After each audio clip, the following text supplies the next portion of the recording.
जय हिंद साथियों। Fin IAS के यूट्यूब प्लेटफॉर्म पे आप लोगों का स्वागत है। आज का हमारा लेक्चर संख्या है 4। लेक्चर संख्या 4 है, वीडियो लेक्चर है ये हमारा। और ये नंबर सिस्टम हम स्टार्ट किए हुए हैं यूपीएससी सीसेट के अंतर्गत। यूपीएससी दो पेपर प्रीलिम्स के अंतर्गत दो पेपर होता है, एक पेपर प्रीलिम्स जीएस का होता है, एक सीसेट का होता है। सीसेट में मैथ रीजनिंग से संबंधित और बोधगम्यता से संबंधित प्रश्न पूछे जाते हैं। बोधगम्यता मतलब होता है कॉम्प्रीहेंशन, ठीक है। और कॉम्प्रीहेंशन मतलब कि आप पैसेज पढ़ते हैं और उसका उत्तर देते हैं। तो और नंबर सिस्टम अभी हम मैथ के अंतर्गत स्टार्ट किए हुए हैं। और हमारा नंबर सिस्टम का जो चल रहा है वो विभाज्यता का नियम हमने पढ़ लिया था, नंबर्स के बारे में हमने पढ़ा था। आज का जो विषय वस्तु है वो है नंबर सिस्टम से आधारित महत्वपूर्ण प्रश्न। और इससे पहले हम क्लास को स्टार्ट करते हैं, इससे पहले जो है एक मोटिवेशनल कोट है आइजैक न्यूटन के द्वारा दिया गया। सत्य हमेशा सादगी से पाया जाता है, ठीक है, न कि चीज़ों की बहुलता और भ्रम में, ठीक है। आप YouTube पे बहुत सारी चीज़ें भ्रम को भी देखते हैं, ठीक है। पैसा कमाने के लिए आदमी जो है भ्रम को बहुत फैला रहा है। तो आप उस भ्रम से कितना बच पाते हैं ये आप लोगों पे डिपेंड करता है। बस एक चैनल अपनाइए फिन आईएएस को और अपनी सफलता को पाइए, ठीक है। और यहाँ पे जो वीडियो लेक्चर के ये सीसेट का जो हमारा टारगेट है 120 लेक्चर के आसपास का टारगेट है, ठीक है। 120 लेक्चर आई होप कि यहाँ पे यानी कि इससे थोड़ा ज़्यादा ही जाएगा। 120 से 130 के बीच हम टारगेट लेके रख सकते हैं। इससे कम तो नहीं जाएगा, ठीक है, इससे कम नहीं जाएगा। और एक सेफ जोन में जाने के लिए सीसेट को पूरी तरीके से पास करने के लिए आपको इतना सा लेक्चर करना ही पड़ेगा। और जितना हम लिख करके दे रहे हैं उसको कंटेंट के रूप में रखना ही पड़ेगा। कंटेंट के रूप में रखने से क्या होगा, जब एग्ज़ाम का समय आता है तो आप 15 से यानी कि 10 से 15 दिन में उसको बढ़िया से रिवीजन कर लेते हैं। और फिर रिवीजन करने के बाद 2 दिन के लिए एक्स्ट्रा रखते हैं, जो चीज़ें आपको नहीं आ रहा है उसको फिर से एक बार अवलोकन करने के लिए। तो ये फ़ायदा हो जाता है। आजकल देख रहे होंगे कि पीडीएफ से जो पढ़ाई होता है, ठीक है, बहुत सारे टीचर पीडीएफ पीपीटी लेके आते हैं, क्वेश्चन ही लेके आते हैं पीपीटी में। सॉल्व तो करवा देते हैं, सिर्फ सॉल्व लिखने से थोड़ी ना होता है। आप पीडीएफ को कितना मोबाइल से पढ़िएगा। तो इसलिए हमने ये सोचा है कि पूरा का पूरा लिख करके ही क्यों नहीं पढ़ाया जाए, चाहे थोड़ा समय और ही लग जाए तो लग जाए, ठीक है। तो हालांकि हमको नहीं लगता है इससे ज़्यादा समय लगेगा। हालांकि 120 से 130 लेक्चर में हम पूरी तरीके से कंप्लीट कर देंगे, क्योंकि हम और मतलब फिलहाल यानी कि कहते हैं ना कि ज़्यादा बकवास नहीं करते हैं। जब हम स्टार्ट करते हैं तो एक धड़ल्ले से स्टार्ट करते रह जाते हैं, बीच में यानी कि जो है किसी टॉपिक पे हम नहीं बोलते, ठीक है। और लास्ट में लास्ट लास्ट तब जब आप देखेंगे तो खुद मालूम चल जाएगा। तो सर मोटिवेशनल कोट है कि सत्य हमेशा सादगी से ही पाया जाता है, न कि चीज़ों की बहुलता और भ्रम में। तो ये आइजैक न्यूटन का है, आप इसको लिख करके रख सकते हैं मोटिवेशन के लिए। चलिए अब हम स्टार्ट करते हैं हम अपना वीडियो लेक्चर संख्या 4।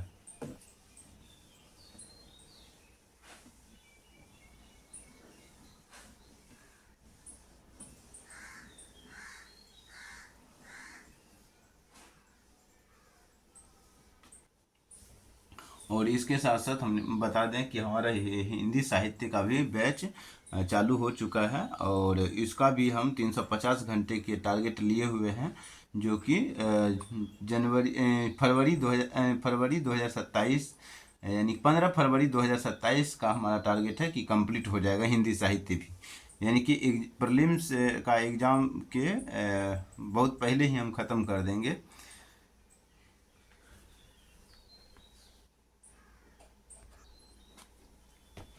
तो पहला क्वेश्चन लिखेंगे महत्वपूर्ण प्रश्न के अंतर्गत। चलिए लिखना आप चालू कीजिए, कॉपी पेन उठाइए और लिखते जाइए, अपनी ज़िंदगी से धोखा मत कीजिए, ठीक है। और जब भी पढ़ने के लिए बैठना है कॉपी खास करके फिन आईएएस एकेडमी पे, यानी कि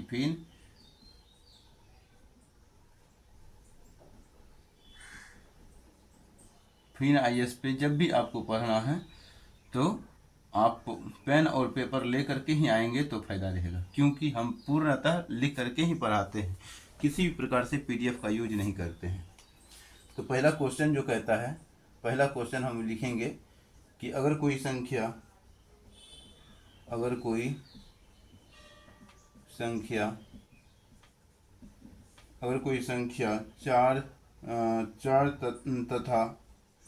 चार तथा छः से विभाज्य है, चार तथा छः दोनों से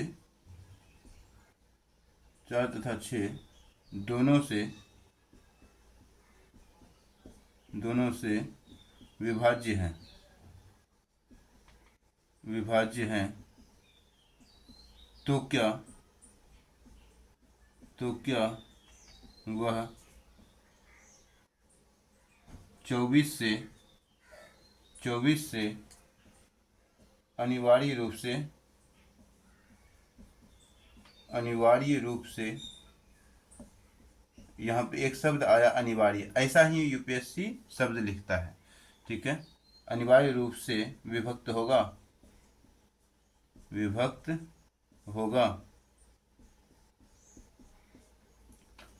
यहाँ प्रश्नवाचक बन जाएगा, क्योंकि यहाँ पे क्या आया। तो अब यहाँ पे चेक करना है, सॉल्व यानी कि ऑप्शन भी अगर देना हो तो ऑप्शन दे सकते हैं कि हो सकता है, पहला ऑप्शन दे सकते हैं हो सकता है, दूसरा ऑप्शन दे सकते हैं नहीं, सी ऑप्शन दे सकते हैं कुछ कहा नहीं जा सकता,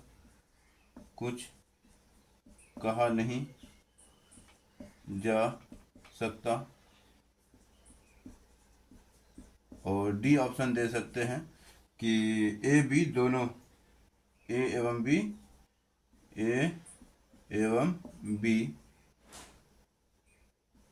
दोनों, ठीक है, ए बी दोनों। तो अब यहाँ पे इसको हम सॉल्व करेंगे। तो इस सवाल को सॉल्व करने का एक तुरंत सॉल्व करने का एक अच्छा तरीका है एलसीएम मेथड से। एलसीएम, हालांकि एलसीएम वाले चैप्टर में हम पढ़ाएंगे। तो 4 और 6 का एलसीएम लेंगे, 2 से 2 दूनी 4 2 तिया 6, तो एलसीएम आ गया आपका, 2 दूनी 4 तिया 12। अब 12 का टेबल लिख दिए, 12 24 12 12 24 12 36, 12 48, 12 पंचे 60, ये चलता रहेगा, ठीक है। अब यहाँ पे देखना है कि ये 4 से भी कट रहा है, 6 से भी कट रहा है, ठीक, और 24 से ये नहीं कट रहा है, 24 से ये नहीं कट रहा है, मतलब 24 से ये छोटा ही है। तो इसको हम एक अपवाद मान करके छोड़ देते हैं, इसको हम हटा लेते हैं, क्योंकि ये 24 से छोटा है, तो कैसे कटेगा। अब सवाल उठता है 24 से, तो 4 से भी कट रहा है, 6 से भी कट रहा है, और 24 से कम 24 से भी कट जा रहा है, ये तो कट जा रहा है, ठीक है। दूसरा कंडीशन में क्या कहा कि ये 4 से भी कट रहा है, ये 6 से भी कट रहा है, 4 9 36 6 36, क्या वह 24 से भी कट रहा है क्या। 24 से 4 से कट रहा है, 6 से कट रहा है, 24 से नहीं कट रहा है। तो यहाँ पे बोला था अनिवार्य रूप से, तो अनिवार्य रूप से यहीं पे जो 36 जो है 24 से नहीं कटा, तो अनिवार्य का मतलब हो गया कि ये ऑप्शन बी हो जाएगा, ठीक है। अगर अनिवार्य नहीं लिखता तो हो सकता था कि ये दोनों कंडीशन बन सकता था, कट भी सकता है नहीं भी कर सकता है, ठीक है। तो यहाँ पे ऑप्शन भी रहता, कट भी सकता है नहीं भी हो भी सकता है, नहीं भी हो सकता है, तब यहाँ पे ए बी दोनों हो जाता, ठीक है। लेकिन यहाँ पर अनिवार्य कहने का मतलब हो गया, यहाँ पे ऑप्शन बी बना दिया। अब हम प्रश्न संख्या दूसरे पे प्रवेश करने जा रहे हैं, यानी कि प्रश्न संख्या 2 लिखेंगे।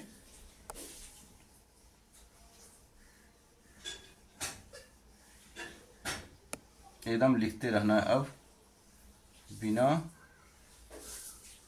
कुछ देरी किए, ओके।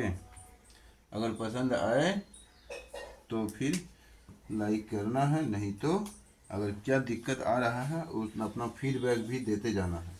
तो यहाँ पे अगला क्वेश्चन जो है, क्वेश्चन संख्या 2, बताना है कि इनमें से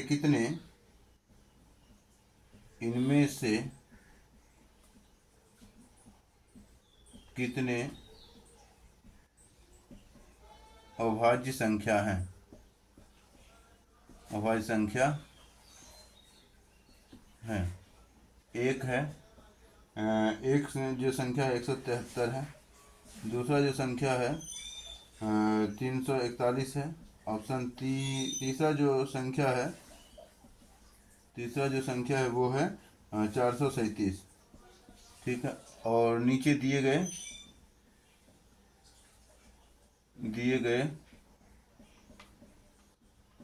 कूट का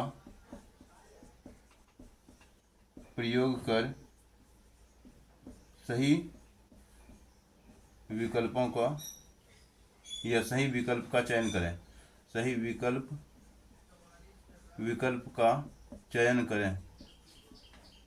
करें ऐसा दिया हुआ है। ए विकल्प कहता है कि केवल एक। अब बी विकल्प कहता है केवल दो। सी विकल्प कहता है केवल यानी कि सभी यानी कि केवल एक, केवल दो, या इनमें से कोई दो, या केवल तीन, या सभी तीन। यहाँ पे सभी तीन कह सकते हैं, सभी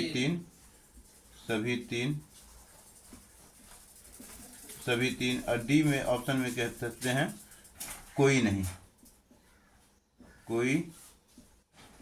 नहीं। ठीक, अब यहाँ पे हमें चेक करना है कि कौन सा जो है कौन सी संख्या अभाज्य संख्या की कैटेगरी में कौन सी संख्या आता है। ठीक, तो इसको जांच करने का एक हम रूल बताए थे कि कोई संख्या है, ए भी कोई संख्या है। ठीक है, ए कोई संख्या है, तो इस संख्या का जो नियरेस्ट वर्ग होता है, नियरेस्ट वर्ग या नज़दीक का वर्ग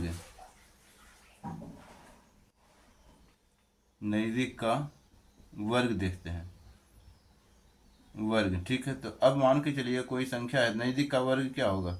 ये जैसे कि 173 है, पहला हम चेक करते हैं डायरेक्ट। 173 है, 173 है, तो इसका नज़दीक का जो वर्ग होता है तो 13 का स्क्वायर 169 होता है। ये नज़दीक का वर्ग है। अब 13 के नीचे का जितना अभाज्य संख्या है वो देखना है। 2 है, 3 है, 5 है, 7 है, 11 है। और फिर 13 को भी अगर ले लेते हैं तो ये देखना है 2 से कट रहा है, नहीं कट रहा है।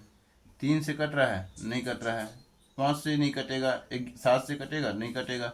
7 दूनी 14, 5 16 17, 33 हो जाएगा, नहीं कटेगा। 7 से भी नहीं। 11 से कटेगा, 11 कम 11 6 63 हो जाएगा। 11 से भी नहीं कटेगा। 13 से तो नहीं कटेगा क्योंकि 13 का वर्गमूल 169 होता है।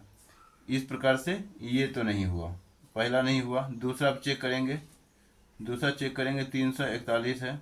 341 है तो इसका जो है इसके नियरेस्ट वर्ग जो होता है या बराबर भी तो हो सकता है क्योंकि इसमें जो देखेंगे जैसे कि 19 का स्क्वायर देखते हैं। 19 का स्क्वायर कितना होता है, 19 नंबर 17 से कि एक बाकी, जैसे कि 19 इसका स्क्वायर करने के लिए भी हम सिखाए थे, यानी कि अच्छा इसमें बताए नहीं थे, इसको हम बता देते हैं। जैसे ए बी का स्क्वायर करना हो, ठीक है, तो इसको हम क्या करते हैं, बी का स्क्वायर पहले कर देते हैं, तो बी का स्क्वायर हो गया। फिर 2ab लिखते हैं बीच में, 2ab, फिर ए का स्क्वायर लिखते हैं। जैसे कि मान के चलिए 19 का यानी कितना का 19 का स्क्वायर करना है, 19 का स्क्वायर करना है तो 9 का स्क्वायर, पहले बी का स्क्वायर किए तो बी की जगह 9 है, तो 9 का स्क्वायर 81 के 1 बाकी 8 बचा।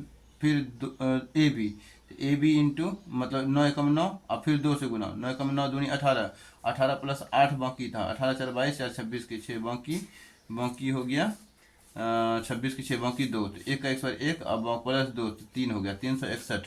तो ये 361, ठीक है, तो 361 मान के चलते हैं, लिख देते हैं। ये इसके नियरेस्ट वर्ग हो गया। अब इसके नीचे का जितना भी अभाज्य संख्या है, जैसे कि 2 है, 3 है, 7 है, 5 है, 7 है, 11 है, 13 है और 17 है, 19 है, तो इससे चेक करना है कि ये कटता है कि नहीं। 2 से नहीं कटा, 3 से भी नहीं कटेगा। जैसे 3 से डिविजिबिलिटी रूल पढ़ाए हुए हैं कि चेक करते हैं जोड़ करके, 4 1 5 3 8, नहीं कटेगा। 5 से भी नहीं कटेगा। 5 के लिए हम बताए थे इकाई अंक 0 या फिर 5 होना चाहिए। 7 के लिए बताए थे, इसको 2 से गुना करते हैं, घटाते हैं, तो 2 से गुना करने पे घटाएंगे तो 32 आ जाएगा। 32 7 से नहीं कटता है, तो इसीलिए 7 से भी नहीं कटेगा। 11 से यानी कि चेक करेंगे तो इसको ऑड करते हैं तो 3 1 4 हो जाएगा, 4 में 4 गया 0, इसका मतलब 11 से कट जाएगा। तो 11 से विभाज्यता के नियम पालन करता है, तो 11 से ये कट जाता है। तो ये जो हो गया भाज्य है, भाज्य है, ये जो हो गया अभाज्य है, अभाज्य है। यहाँ हमें कितने इनमें से कितने अभाज्य संख्या चेक करना था। तो पहला संख्या अभाज्य निकला, यानी कि ये बात सही हुआ। ये अभाज्य है, ये अभाज्य नहीं है, ये तो भाज्य हो गया ना। अब इसको चेक करते हैं 437 को, तीसरा संख्या को चेक करते हैं। 437 है, तो 437 ये किसके वर्ग के नज़दीक है। 21 का एक्स वाई अगर करेंगे तो 441 होगा। चेक करते हैं, 1 का एक्स वाई 1 के हो जाएगा, फिर 2 एकम 2 और दूनी 4, 4 हो गया, फिर 2 का एक्स वाई 1 का एक्स वाई अर्थात 2 का एक्स वाई 4, 441 हो गया। तो इसके नज़दीक है, मतलब इसके नियरेस्ट है। अब 21 के नीचे जितने अभाज्य संख्या है उसको हम लिख लेंगे। 21 के नीचे जितने अभाज्य संख्या है वो लिख लेंगे, जैसे 2 है, 3 है, 5 है, 7 है, 11 है।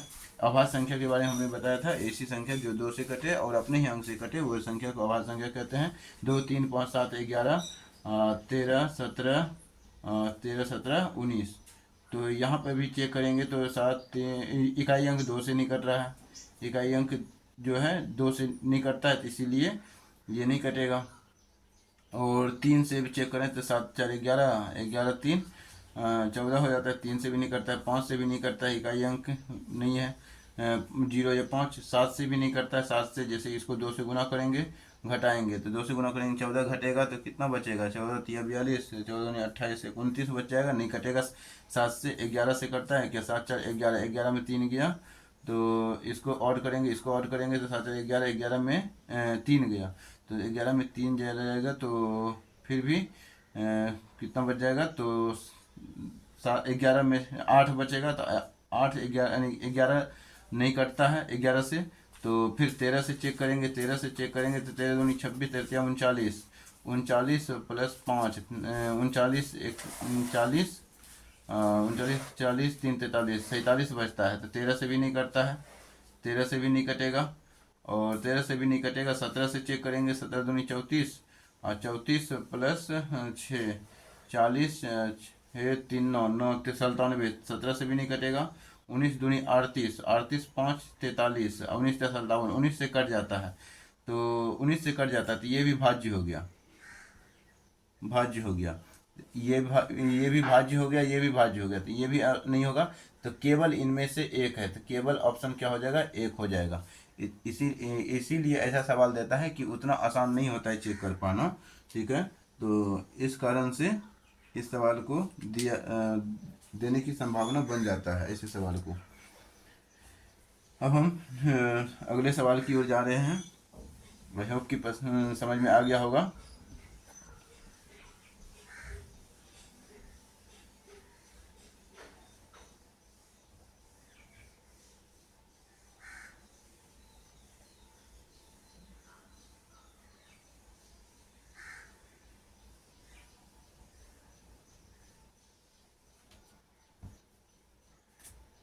क्वेश्चन नंबर 3, क्वेश्चन नंबर 3 कह रहा है कि लिखते हैं क्वेश्चन नंबर 3, 4000 में से 4000 में से कौन सी संख्या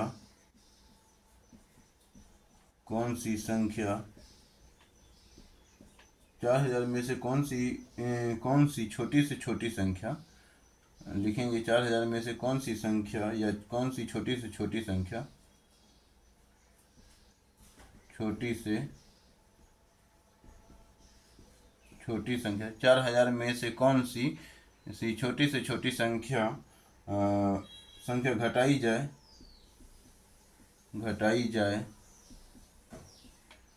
जाए कि शेष बची संख्या शेष बची संख्या 19 से पूर्णतया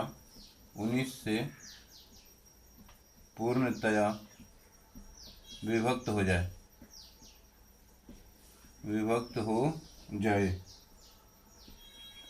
जाए, ठीक, विभक्त हो जाए। ऑप्शन ए है। अच्छा, पहले ऑप्शन बाद में हम बनाएंगे, है कि आंसर के अनुसार ऑप्शन बनाना है। ये क्वेश्चन हम अपनी तरफ से दे रहे हैं। तो इस क्वेश्चन को बनाने के लिए हम क्या करेंगे कि यहाँ क्वेश्चन पहले पढ़ना पड़ेगा कि 4000 में से कौन सी छोटी से छोटी संख्या को घटाई जाए कि शेष बची संख्या 19 से पूर्णतया विभक्त हो जाए। तो पहले हम क्या करेंगे, उन 4000 में यानी 4000 को 19 से विभाजित करेंगे। तो 19 दूनी 38 हो गया।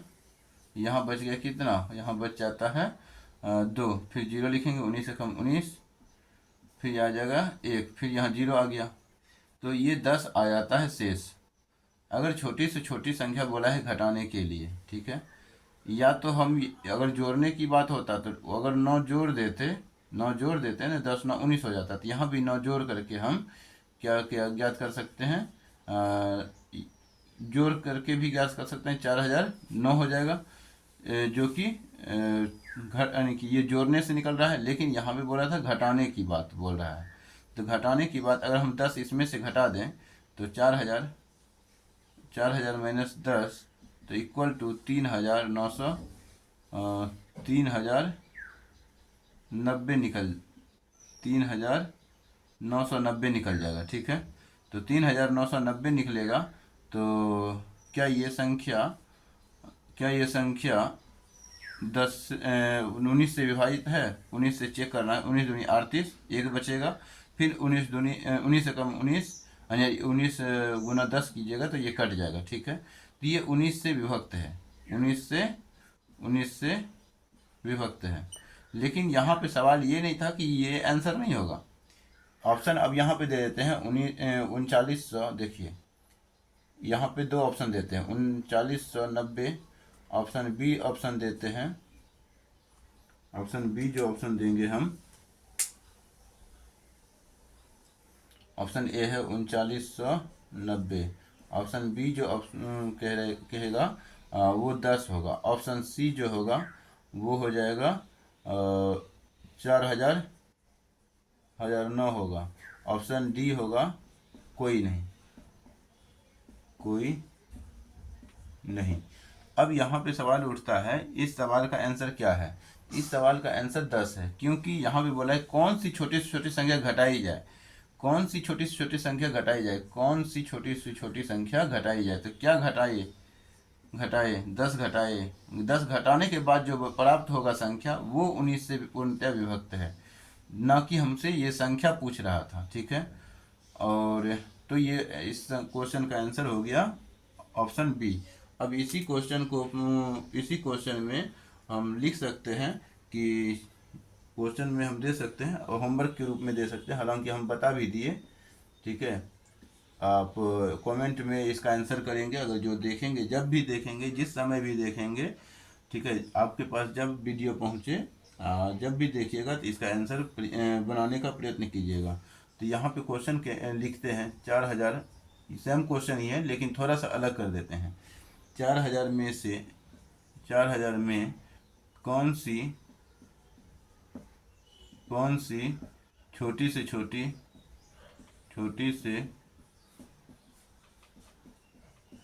संख्या जोड़ी जाए।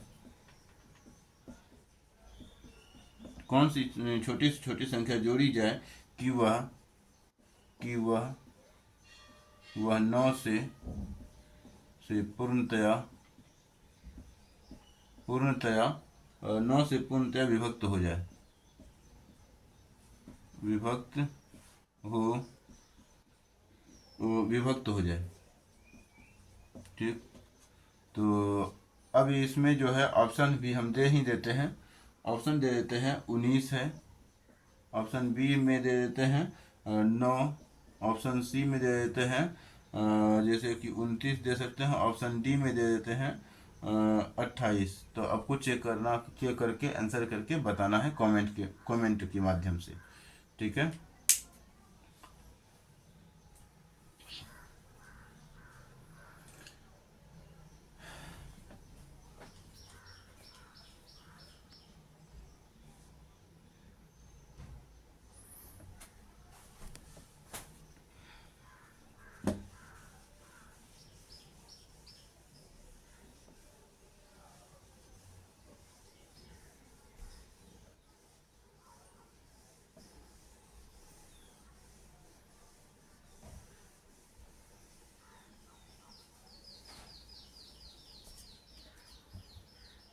अब क्वेश्चन है अगला कि 3607 के समीपतम, क्वेश्चन है 3607 के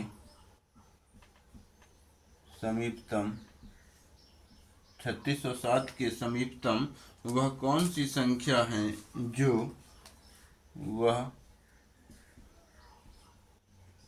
कौन सी संख्या है जो 3607 के समीपतम वह कौन सी संख्या है जो 21 से पूर्णतया विभक्त हो जाए। सी संख्या है जो 21 से पूर्णतया विभक्त हो जाए, ठीक है। ऐसा कोई संख्या है, ठीक है। तो इसमें इसके समीपतम बोला है, तो इसमें ऑप्शन हम दे देते हैं इसके समीपतम। तो 3591 है मान लीजिए, ऑप्शन बी में है 3612 है, ऑप्शन सी में है क्या, तो दोनों हो सकता है, या कुछ और ही दे सकते हैं, 3605 दे देते हैं, ऑप्शन डी दे देते हैं, कोई नहीं, ऐसा ऑप्शन हम दे दिए। अब इस सवाल को हमें क्या करना है, बनाना है। इस सवाल को बनाने के लिए हमें क्या करना होगा, पहले चेक करना होगा। अब यहाँ पे गलती क्या होता है कि वो लगाने लगते हैं 21 से विभाज्यता के नियम।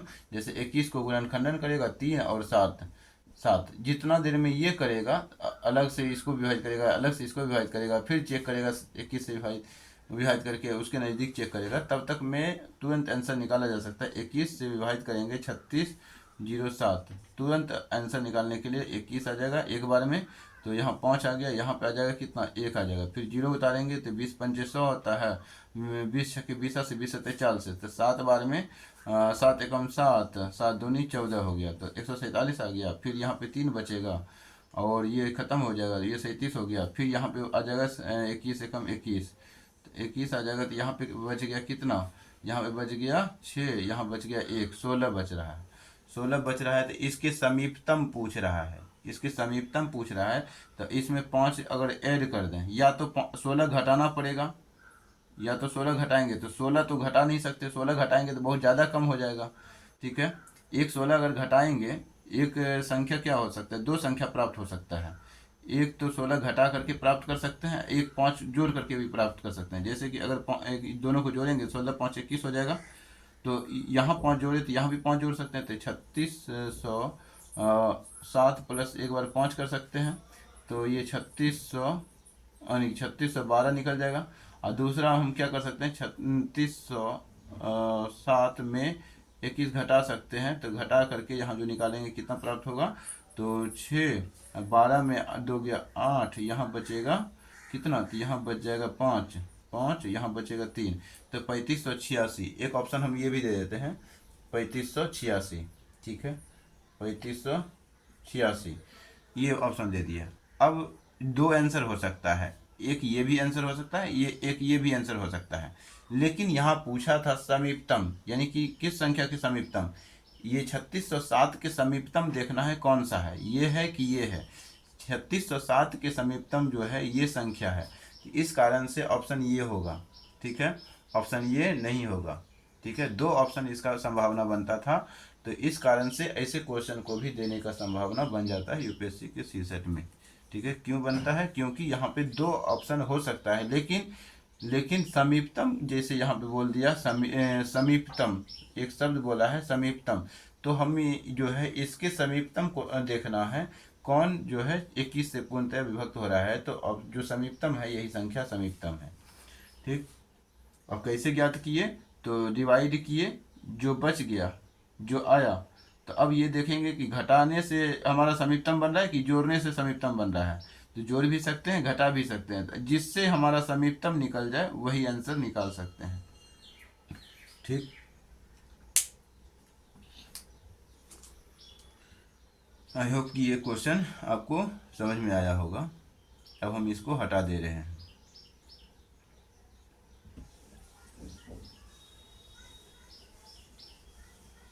क्वेश्चन संख्या ये 4 था, ये क्वेश्चन संख्या 4 होगा। आई होप कि आपने लिखा होगा क्वेश्चन संख्या के साथ।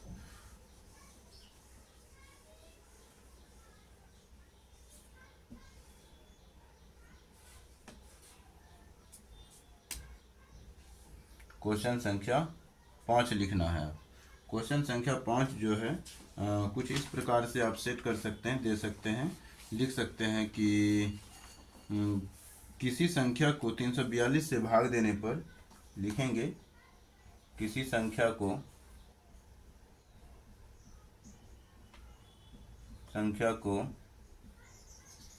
342 से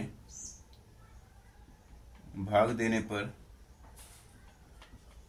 किसी संख्या को 342 से भाग देने पर 47 प्राप्त होता है, शेष 47 प्राप्त होता है, शेष 47 प्राप्त होता है।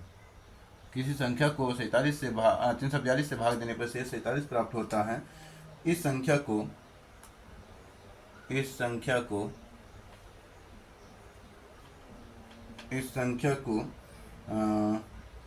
को अगर 18 से भाग देते हैं, इस संख्या को 342, 18 से 36, ठीक है, तो इस संख्या को 18 से भाग दिया जाए, भाग दें तो ये ठीक है, दें तो कितना शेष बचेगा, कितना शेष बचेगा। ये बहुत सारे एग्जाम में पूछा जाता है ये ऐसा क्वेश्चन, तो इसको भी हमने ले लिया है। इस क्वेश्चन को भी थोड़ा सा डिफ़िकल्ट है, इसी कारण से हम इस क्वेश्चन को लिए हैं। ठीक, ये इसकी संभावना तो कम है, लेकिन क्या पता कि दे भी सकता है, लेकिन ये जो है वनडे एग्ज़ाम में पूछा जाता है। ये प्रश्न वनडे एग्ज़ाम के लिए बहुत इम्पोर्टेंट है। 13 है, ऑप्शन बी जो है 12 है, ऑप्शन सी जो है 11 है, ऑप्शन डी जो है वो 10 हम दे देते हैं। ठीक है, हालांकि ऑप्शन हम एक बार चेक कर लेंगे, अगर ऑप्शन फिट नहीं होगा तो हम ऑप्शन चेंज भी कर सकते हैं सवाल बनाने के बाद।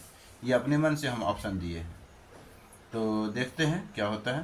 तो इस संख्या को बनाना, मान के चलिए अभी एक सूत्र पढ़े होंगे कि भाज्य बराबर जो होता है भाजक गुना भागफल प्लस शेष होता है। बच्चा में ये सूत्र पढ़े होंगे बचपन में। ठीक, अगर नहीं पढ़े हैं, भूल गए हैं तो लिख लीजिए।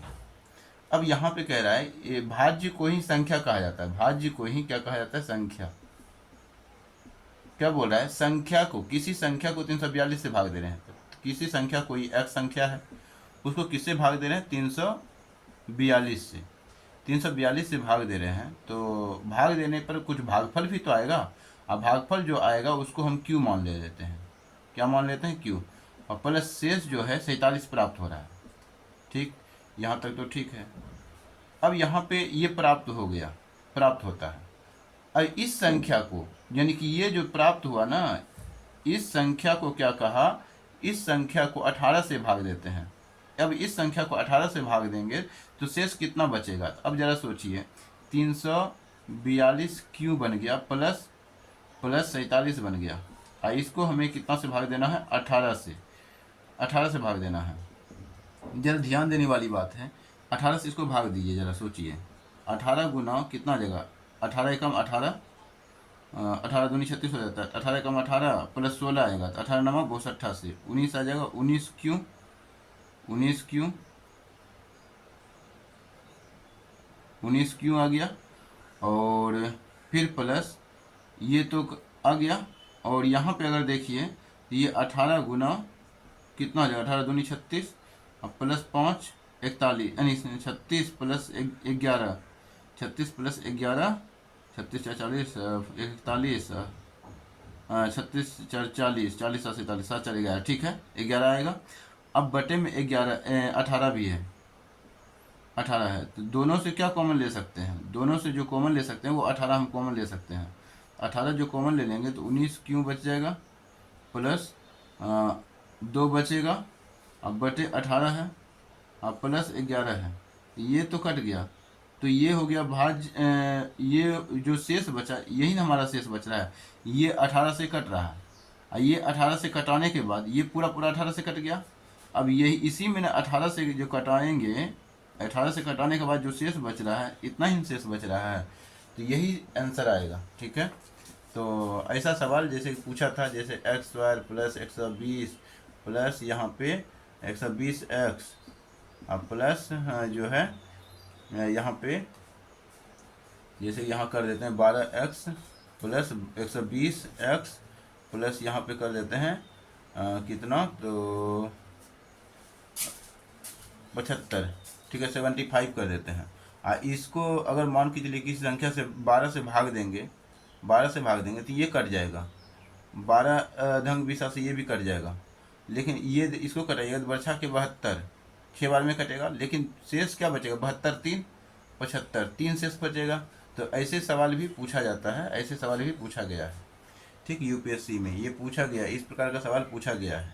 तो इसी कारण से हो सकता है ऐसा सवाल भी पूछ दे, इस कारण से हम इस सवाल को भी लिए हैं।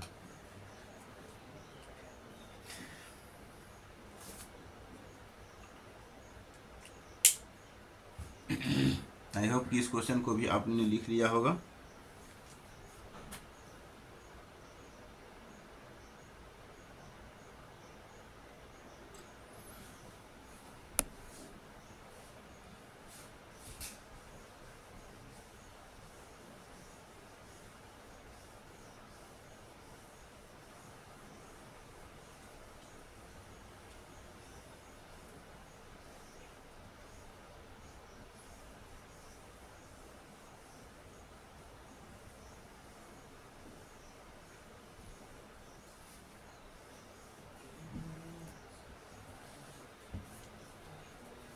अगला क्वेश्चन लिखेंगे, किसी संख्या को 15 से भाग देने पर, इसी प्रकार का क्वेश्चन ले लेते हैं एक और 6 नंबर। अगर समझ में नहीं आया होगा तो एक क्वेश्चन और बता देते हैं, समझ लीजिएगा। किसी संख्या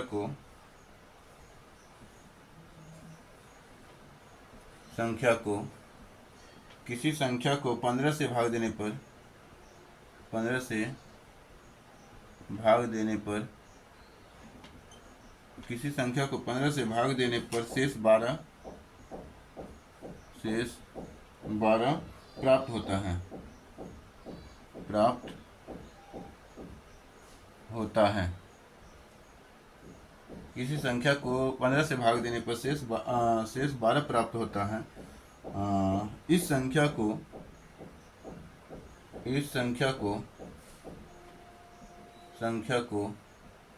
5 से भाग देने पर शेष कितना प्राप्त होगा, शेष कितना प्राप्त होगा, ठीक। तो इस सवाल को पहले हम सॉल्व करेंगे, उसके बाद ऑप्शन सेट करेंगे, ठीक। तो इस सवाल को बनाने के लिए हमें क्या करना है, सबसे पहले संख्या लिखना है। संख्या क्या है, तो मान लेते हैं x कोई संख्या है, x कोई संख्या को भाज्य बराबर भाज्य गुना भागफल प्लस शेष होता है, तो भाज्य गुना बराबर भाज्य कोई संख्या है गुना भाग, यानी कि भाज्य गुना भाज्य बराबर भाजक, भाजक किससे भाग दे रहे हैं, 15 से भाग दे रहे हैं, तो भागफल कुछ आएगा ना, तो भागफल जो आएगा वो मान के चलिए q आ जाएगा, प्लस शेष कितना प्राप्त हो रहा है 12। अब इस संख्या को, ये संख्या जो है ये संख्या बन गया, संख्या के बराबर हो गया, और इसको कितना से भाग दिया जा रहा है, 5 से भाग दिया जा रहा है, 5 से भाग दिया जा रहा है, तो शेष कितना प्राप्त होगा, तो 5 या 15, ये पूरा पूरी कट गया, ठीक। अब इसको कटाइए, 5 से 5 दूनी 10, 2 बार में कटेगा तो शेष कितना बचेगा, 2 बचेगा ना। तो ऑप्शन दे दिए ए 2, ऑप्शन बी दे दिए 3, ऑप्शन सी दे दिए 7, ऑप्शन डी दे दिए ऑप्शन डी दे दिए कोई कुछ और भी दे दिए तो 1 दे दिए, मान लेते हैं कुछ भी दे सकते हैं। तो ऑप्शन क्या हो जाएगा, 2 हो जाएगा। ठीक। तो कितना आसान सवाल था, बिल्कुल आसान सवाल था। ऐसे सवाल ही पूछता है।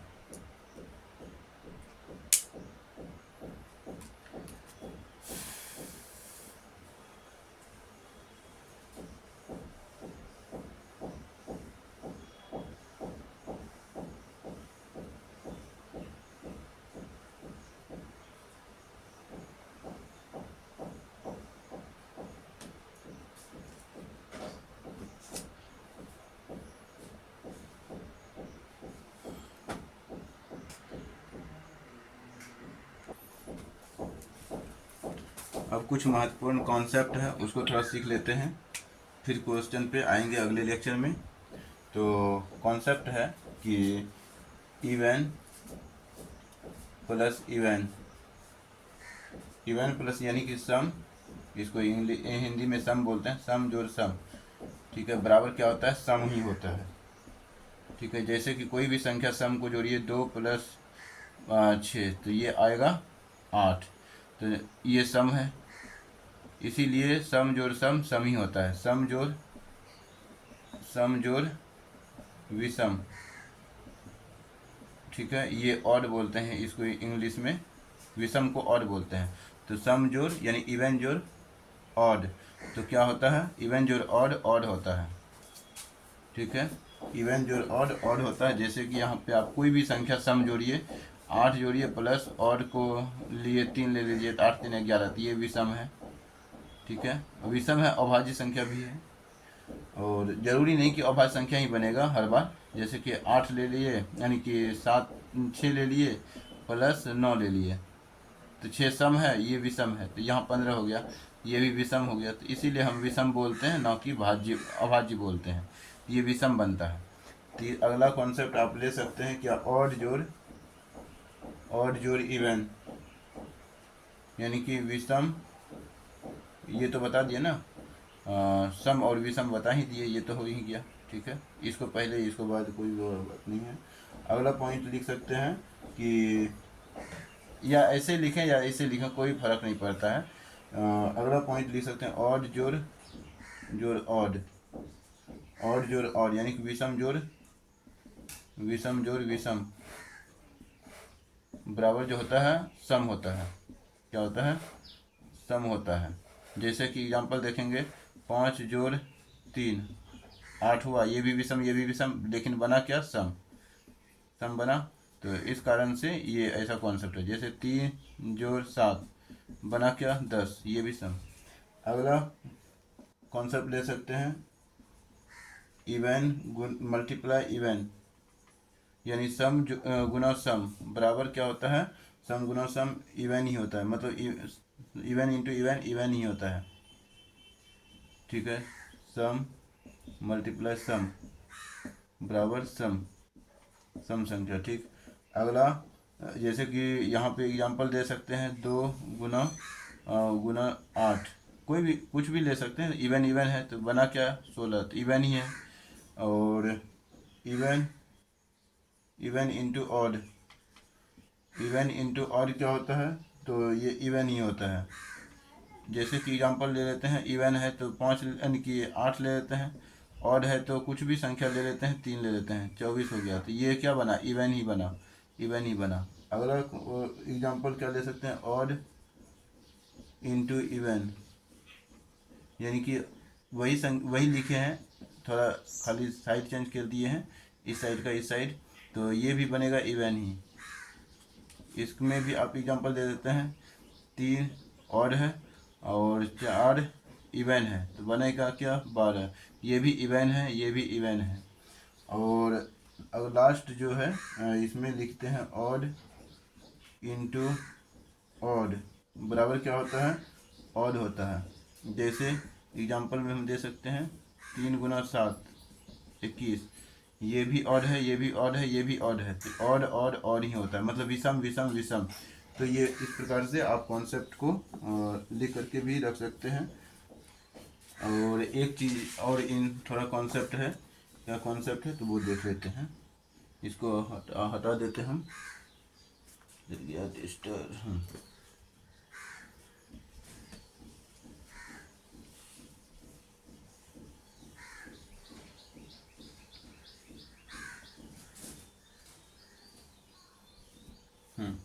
तो देखिए अगला जो कॉन्सेप्ट है वो है हमारा even to the power even,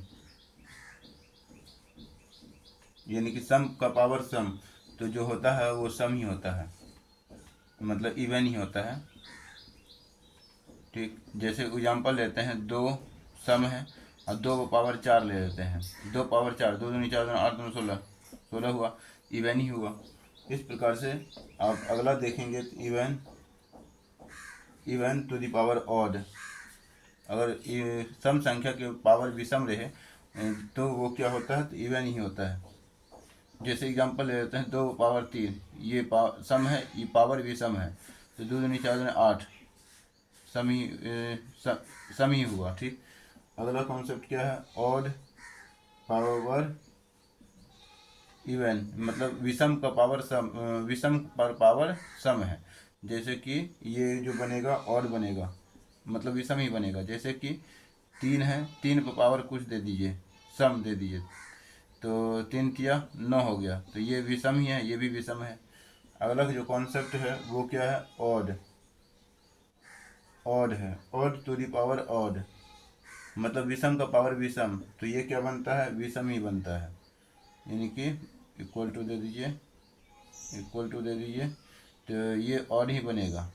इसमें आप एग्जांपल क्या दे सकते हैं, ऑड 3 का पावर 3, तो 3 का पावर 3 दे दीजिए, 3 3 होते 27, ये भी विषम, ये भी विषम। ठीक है, तो ये हो गया हमारा कॉन्सेप्ट। ठीक है, ये महत्वपूर्ण कॉन्सेप्ट था, इस कॉन्सेप्ट को आप लिख करके रख सकते हैं।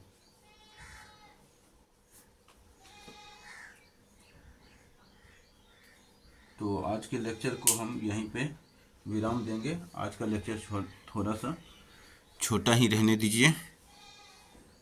धन्यवाद।